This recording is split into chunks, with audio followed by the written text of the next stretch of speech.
कल्याण hospital से मेरा success rate यहाँ पे हुआ है। मेरी शादी को 10 साल हो चुकी थी, कहीं सफलता नहीं मिली थी। यहाँ पे आके फर्स्ट टाइम मुझे सफलता मिली है। मैं बहुत खुशी हूँ इस बात से।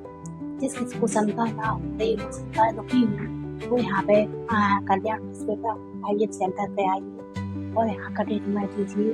भावना शर्मा और यहाँ का स्टाफ बहुत ही अच्छा है। धन्यवाद।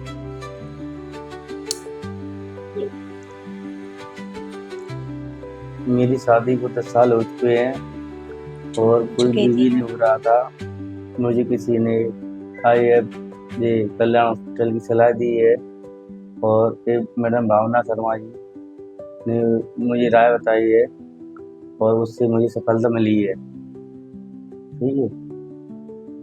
और जिस किसी को संतान ना हो वो यहाँ पे आइए, अपना टेस्ट कराइए।